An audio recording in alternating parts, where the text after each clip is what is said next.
What are your instincts when you look at it? If I'm looking at it, I'm saying something's wrong. It seems like bullshit. What are your instincts?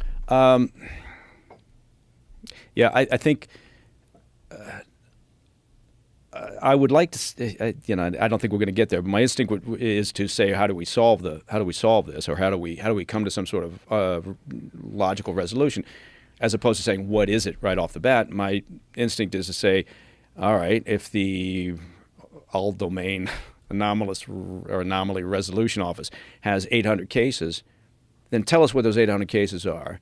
Let's work our way through them, or have a little bit more transparency about working through those cases. Again, you'll probably whittle them down, right? I mean, we were doing Black Files and we were going around talking to people about, various sightings and things. You're basically just crossing things off, going, okay, that was this, that was this, that was this. You find some pretty mundane answers, but you whittle it down to maybe one or two things that you can explain, and then you can investigate those and say, okay, well, all right, let's dig further on these. But right now it's just like all over the map, and they've got so many cases, and they just kind of lump it all together. Are they doing that to obfuscate and create, this situation where it does seem like bullshit? And I don't know, but I think I'm not willing to shut the door on saying that those handful of those few sightings where we do have technical data, we got video, we got radar lock, we got gun camera footage, whatever it may be, that can't be explained. I'm not willing to close the door and saying, well, it's is it, because who knows? Maybe China's doing the same thing. Oh, we're leading the hypersonic race right now, great, but they've got another program, and they were responsible for the Tic Tac, right? So we have to pursue it, and if that leads us to the doorstep that says, oh, that's a U.S. government program and they've developed the technology, okay. Fine, but I realize that, I'm not willing to close the door on saying it could be something else. It could be otherworldly, right? Because I just don't know. It could be. It could be. I just don't know. There is who knows? That problem, the infinite nature of space, which seems to actually be getting bigger. Yeah, there was a good way of putting it that my wife, who's a hell of a lot smarter than I am, tried to explain it to me, and I kept looking at it like this. But she had heard a program at one point where the person explained it like, okay, imagine how vast the ocean is, right? And how we've explored the ocean, but then you look at space and how immense it is, right, compared to the ocean, right? Right. The amount that we've explored in space, right, is equivalent to like a wine glass full of ocean water, right? So you take a wine glass full of ocean water, you look at it and you go, there's nothing there, right? There's all those life forms. There's all those fish in the sea. It's kind of like that. And then, you think about space and you think about what we know and what we don't know, and how we imagine, like our limited capacity to imagine what life outside of Earth could look like. Right. So yeah. But when you hear talk of like crashed retrieval programs. Yeah. That keeps taking me back and is, to this whole idea of, if there was a crash retrieval and reverse engineering program like David Grush talked about and had been in existence for decades, somebody would have fucking opened their yap and talked about it. I think other than Bob Lazar. Other than Bob Lazar, and they would have had some better specifics, right? I mean, that's always the thing. It's always where it falls down. Well, I haven't seen it, but I talked to somebody who knows that it exists, right?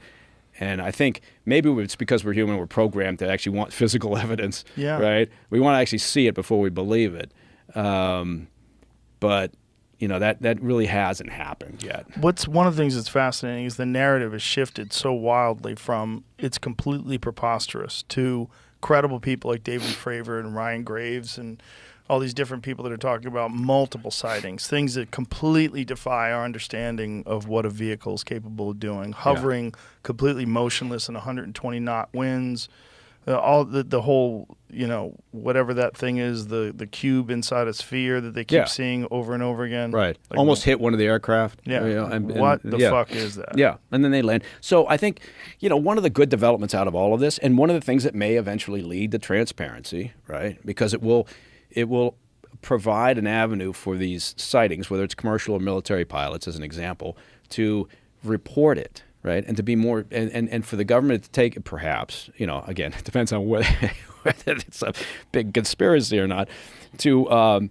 investigate in a more logical manner and in a more detailed manner. So I think just, again, the sheer act that we're talking about it, which then takes me back to the idea that, if you're running a secret program, you don't want people talking about it, so you're not going to muddy the waters with a false narrative if you don't have to. Right. If your concern is that someone's getting close to the truth and you got to do, okay, then maybe so. But, Do you think it's also possible that there are patriots that do think that the American public deserves to know about this information, and they have been sitting on it for a long time?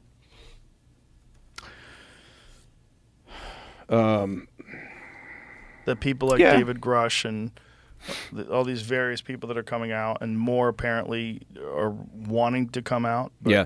Well, interesting thing with Grush is, look, he said so during the hearing, right? He said, I can't talk about that. I could talk about it in a skiff, right? In a sensitive, secure environment.